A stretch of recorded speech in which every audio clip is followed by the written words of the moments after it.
Hello बच्चों, Arya coaching classes में आपका हार्दिक स्वागत है। आज ये अंकगणित का पहला चैप्टर है जो मैं आप लोगों से आज से शुरू कर रहा हूँ। अंकगणित में सबसे पहले जो सीखने वाली चीज़ें हमको पता होना चाहिए संख्याओं के बारे में। तो आज पहले चैप्टर में मैं संख्याओं के बारे में आप लोगों को बताता हूँ। सबसे पहले हम यहाँ बात करेंगे संख्याओं में। सबसे पहले हम बात करेंगे प्राकृतिक संख्याओं में।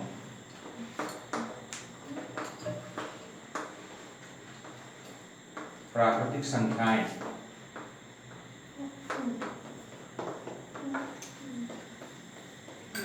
ये संख्याओं से आप ये समझ सकते हैं कि ऐसी संख्याएं जिनका उपयोग हम गिनने में करते हैं। अब संख्या में देखिए जीरो भी है, ऋणात्मक वाली संख्याएं भी हैं, लेकिन हम यहाँ पे बात कर रहे हैं ऐसी संख्याएं जिनका प्रयोग गिनने में किया जाता है। आपको यदि कोई कहा जाए कि आप कोई चीज गिनिए तो आप हमेशा किससे शुरू करेंगे? एक से शुरू करेंगे। तो प्राकृतिक संख्याएं क्या होंगी?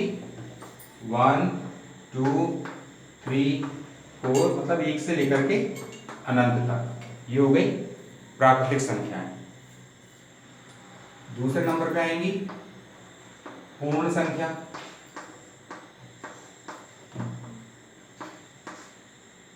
जब प्राकृतिक संख्याओं में शून्य भी शामिल कर लिया जाए, जीरो भी शामिल कर लिया जाए,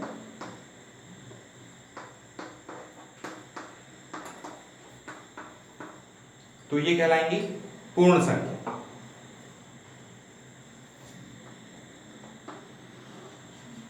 अब पूर्ण संख्या के बाद में आएंगी पूर्णांक संख्याएं।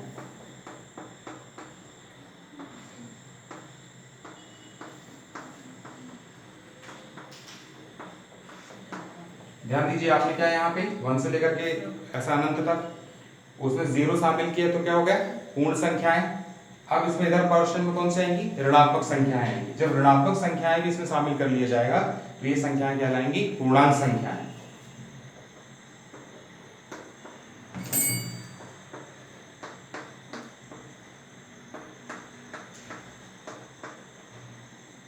मतलब जीरो के साथ में पॉजिटिव नंबर्स भी और नेगेटिव नंबर्स भी। अब ध्यान दीजिए, पूर्णांक संख्याओं को भी आप दो भागों में विभक्त कर सकते हैं। जो संख्याएं प्लस हैं वो कहला सकती हैं धन पूर्णांक संख्याएं,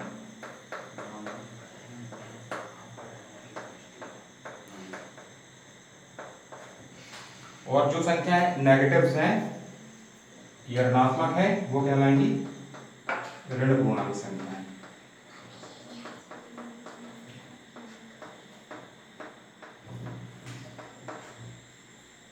ठीक है, तीन चीज हमने यहाँ पे समझे। प्राकृतिक संख्याएं ऐसी संख्याएं जिनको उपयोग हम गिनने में करते हैं, अर्थात एक से लेकर के अनंत तक। पूर्ण संख्याएं जब इसमें प्राकृतिक संख्याओं में शून्य शामिल कर लिया जाए तो इस टाइप की संख्याएं क्या कहलाएंगी? पूर्ण संख्याएं कहलाएंगी। जब इनमें ऋणात्मक संख्याएं में शामिल कर लिया जाए तो ये क्या कहलाएंगी? पूर्णांक संख्याएं। इसमें से ऋण वाली संख्याएं जो है वो ऋणात्मक पूर्णांक कहलाते हैं, धन वाली संख्याएं वो धनात्मक पूर्णांक कहलाती है। इसमें दो शब्द और आते हैं, आपने सुना होगा, धनितर, धनितर, ऋणेतर।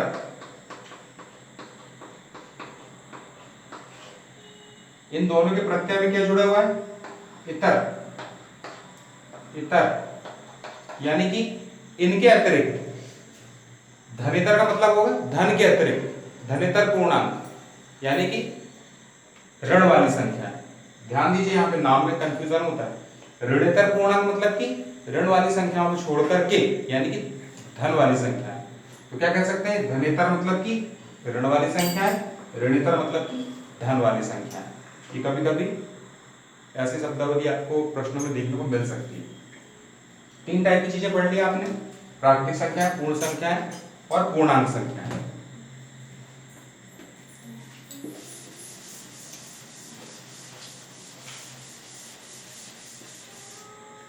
अब हम बात करेंगे सम संख्या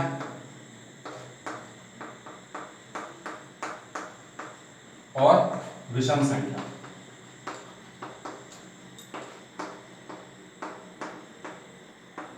सम संख्या मतलब इनको हम इवन नंबर भी कहते हैं और विषम संख्या को ऑड नंबर भी कहते हैं। ऐसी संख्याएं जिनमें 2 से भाग चला जाए,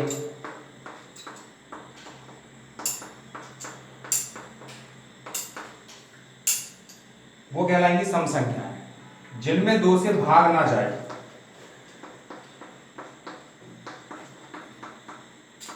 वो क्या कहलाएंगी? विषम संख्या। ठीक है, 2 से भाग जिनमें चला जाए सम संख्याएं, और जिनमें 2 से भाग ना जाए वो विषम संख्याएं।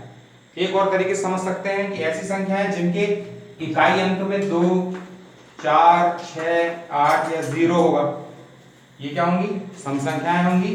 और जिनके इकाई अंक में 1, 3, 5, 7, 9, ये क्या कहलाएंगी? विषम संख्याएं कहलाएंगी।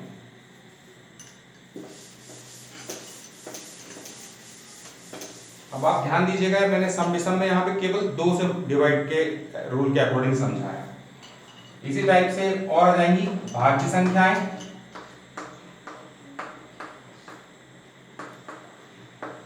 और अभाज्य संख्याएं।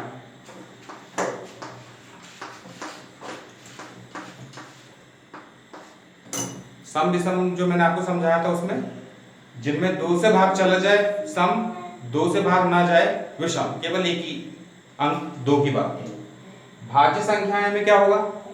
ऐसी संख्या जिसमें स्वयं यानी कि वो खुद संख्या प्लस या एक के अलावा किसी और संख्या से भी भाग जाए।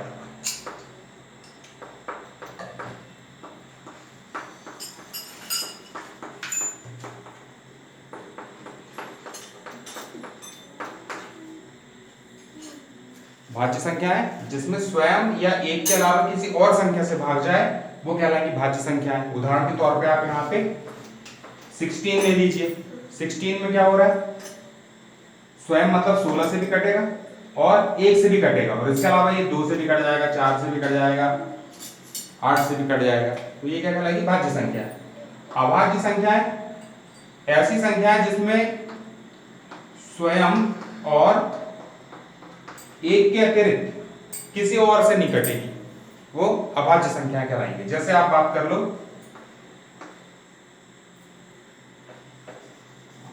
53 ले लो आप। 53 जो है केवल 53 से कटेगी, 53 से, या अथवा 1 से कटेगी, इसके अतिरिक्त किसी और से नहीं कटेगी, तो ये संख्या कहलाएंगी अभाज्य संख्या। अब भाज्य मतलब डिवीजन के अकॉर्डिंग जो आपने देखा है कि भाज्य और अभाज्य होती है, एक शब्द और आप लोगों को सुनने को मिलता है, एक संख्या और देखने को मिलती है, सहअभाज्य संख्याएं।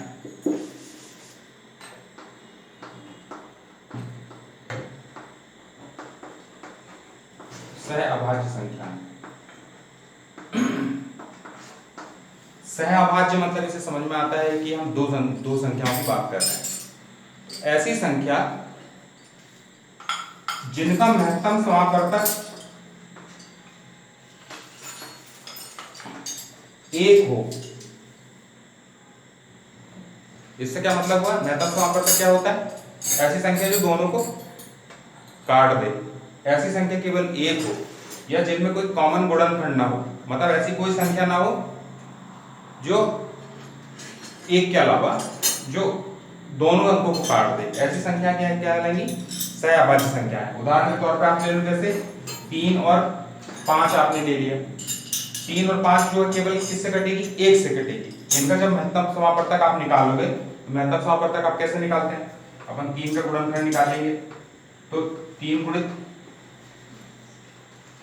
ये 3 से भाग जाएगा एक बार, और 1 से फिर ये 1, तो हम क्या करेंगे? 3 गुणित 1। ऐसे 5 का निकलेगा 5 गुणित 1, तो कॉमन गुणनखंड जो दोनों में समान होते हैं वो हम निकाल देते हैं, तो वो कहलाता है महत्तम समापवर्तक। तो ऐसी संख्या जिनका महत्तम समापवर्तक 1 होता है वो कहलाती है सहअभाज्य संख्या। एक नियम और आता है सहअभाज्य संख्याओं में कि जो संख्याएं सहअभाज्य संख्याओं से विभक्त होती है, मैं थोड़ा लिख के समझाता हूं।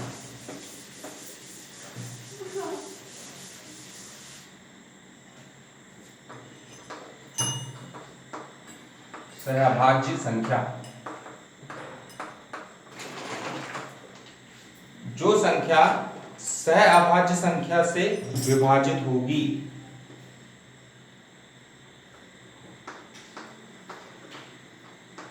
जैसे यहां पे सहअभाज्य संख्या है 3 और 5, ठीक है।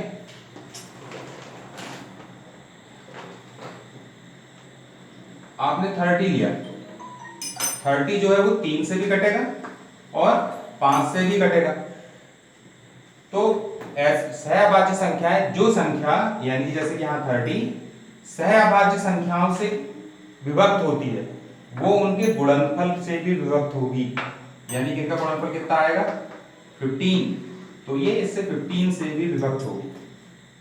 5 से तो विभक्त हो ही रही है, इनके गुणनफल से विभक्त होगी। ये इस नियम के अकॉर्डिंग को सवाल है, मैंने देखा है 10th की बुक में।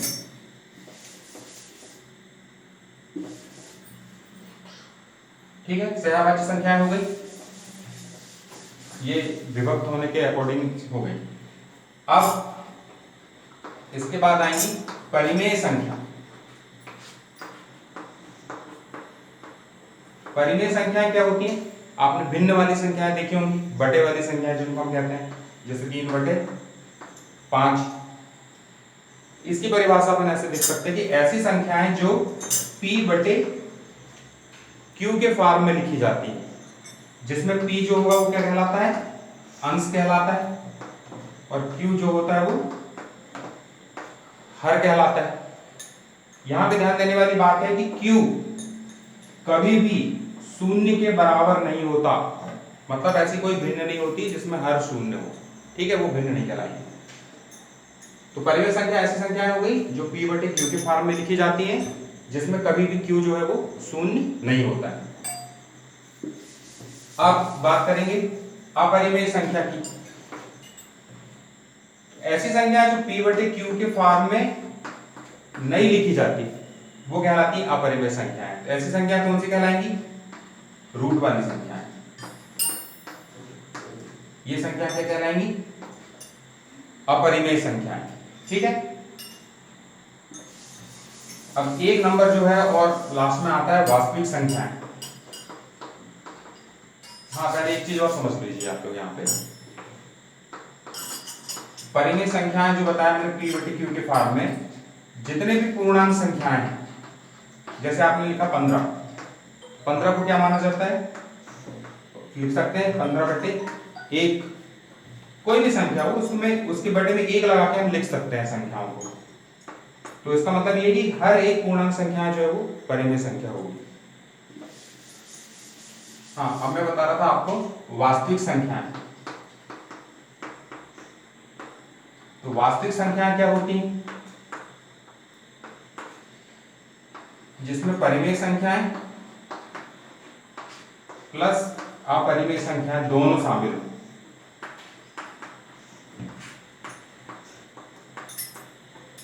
ये क्या कहलाते हैं? इनको दोनों को सम्मिलित रूप से वास्तविक संख्या हम कहते हैं, परिमेय संख्या अपरिमेय संख्या। अब आप समझ गए, परिमेय संख्या में पूरे पूर्णांक वाली संख्या आ गई, पूरे बटे वाली संख्या आ गई, जैसे कि इसमें 3 भी आ गया, 3/5 भी आ गया, सारी चीजें हो गई। अपरिमेय संख्याओं में कौन से? रूट वाली संख्याएं भी आ गई। तो एक तरीके से देखा जाए तो जितनी भी संख्याएं हैं वो वास्तविक संख्याएं हो गई। तो ये हो गई सारी संख्याएं।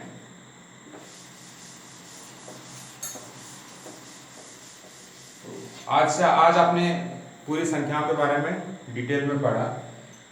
एक रिलेटेड क्वेश्चन जो इससे संबंधित आते हैं वो मैं आपको बताना चाहूंगा इसमें, कि कोई संख्या अभाज्य है, इसको कैसे पता करें? यदि मान लीजिए आपको यहाँ पे कोई 53 दे दे, तो आप तो इसको पता लगा लोगे कि 2 से नहीं कट रही है। 3 और 5 इनका योग आप जोड़ के देखोगे, 5 और 3 8, वो योग इनका 3 से नहीं कट रहा है, यानी कि ये 3 से भी नहीं कटेगी, 4 से नहीं कटेगी, है ना, 5 से नहीं कटेगी। इस तरह से आप देख लो कि छोटी संख्याओं में देखना बहुत ईजी है। लेकिन यही संख्या यदि मान लो आपको इस तरह से दे दे, कोई 487 दे दे उदाहरण के तौर पर, ये अभाज्य संख्या है, भाज्य संख्या, इसको पता करिए। तो इसका तरीका मैं आपको बताना चाहूंगा। इसमें इसका तरीका ये है कि इसका जो वर्गमूल है, या यूं कह लें कि इसके निकटतम ऐसी संख्या जो किसी का वर्ग हो। तो 487 के आसपास में कौन सी संख्या है जो वर्ग है? जैसे 20 का 400 होता है, 21 का 441 होता है, 22 जो है उसका 484 होता है वर्ग। 23 कितना होगा? 484 होगा, मतलब कि 484 इसके अंदर आने वाली संख्या है, तो एक बाद वाली संख्या लेंगे। हम ले लेंगे 23 तक की संख्या, क्योंकि 23 का वर्ग होता है 529, है ना। तो हम ले लेते हैं 23 तक की। तो हम क्या करेंगे कि 23 तक की जो अभाज्य संख्या है, अभाज्य संख्या है, उससे 487 को काट के देखेंगे बस। मतलब हमको 23 के बाद में लगातार ऐसा काट के देखने की जरूरत नहीं। यदि 23 तक की अभाज्य संख्याओं से 487 कट गया है तो इसका मतलब है कि ये अभाज्य संख्या है। और यदि मान लो सॉरी मतलब इनसे नहीं कटा तो ये अभाज्य संख्या है, और कट गया तो ये भाज्य संख्या है। तो 23 तक की अभाज्य संख्याएं कौन कौन सी होंगी? 2, 3, 5, 7, 11, 13, 17 और खुद 23।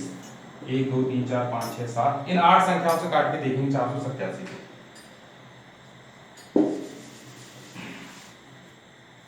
अब देखिए 2 से काटेंगे तो कैसा पता चलेगा? 2 से काटने का नियम क्या होगा कि इकाई का अंक सम हो, तो 2 से कटेगी। तो यहां तो सम नहीं है, 7 है, विषम है, 2 से नहीं कटेगा। इसका मतलब 3 से काटने का क्या नियम है? अंकों का योग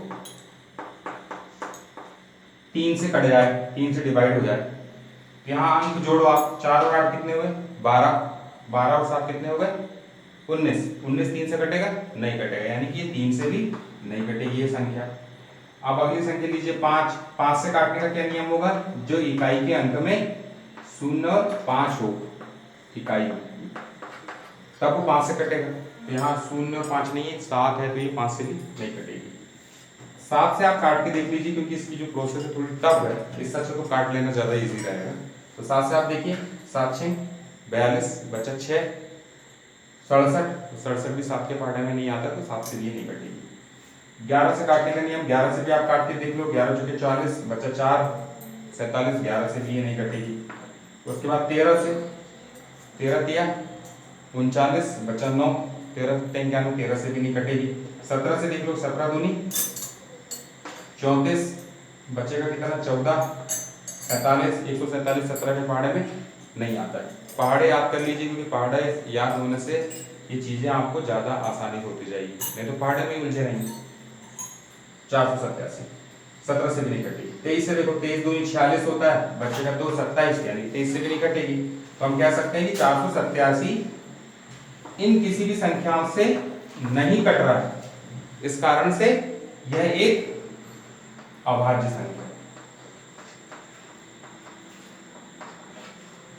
समझ गया? तो इससे हम किसी भी संख्या को भाज्य है या अभाज्य है इस तरह से हम निकाल सकते हैं। तो इससे रिलेटेड सवाल जो है वो आपकी किताबों में भी दिए हुए हैं। यदि आप कॉम्पिटिशन एग्जाम की तैयारी कर रहे हैं तो आप कोई भी बुक ले लीजिए, जैसे RS अग्रवाल की बुक में भी ये सारी चीज़ें दी हुई है। मेरे समझाने के बाद में एक बार आप देखेंगे, बहुत ईजी वे में आपसे बन जाएगा। और यदि मान लीजिए आप 9th 10th स्टैंडर्ड में पढ़ रहे हैं तो ये सारी चीज़ें बनती जाती हैं। तो ठीक है, आज के चैप्टर में आज के लिए 20 मिनट का लगभग ये वीडियो है। तो ये संख्याएं आप समझ लीजिए। अगले चैप्टर में जो प्राकृतिक संख्याओं को कैसे जोड़ते हैं, जैसे आप सवाल आते हैं 1 2 3 ऐसे 10 10 अनंत तक 25, इन अंकों का योग निकालें, है ना। ये कोई संख्या है जैसे 20 23 22 और 10 10 करके उनका 64 तक। तो इतनी संख्याओं का ऐसे मैनुअली तो जोड़ना बहुत टाइम टेकिंग हो जाएगा। तो ऐसी संख्या को कैसे जोड़ते हैं ये मैं आपको अगले वीडियो में बताऊंगा। Thank you so much.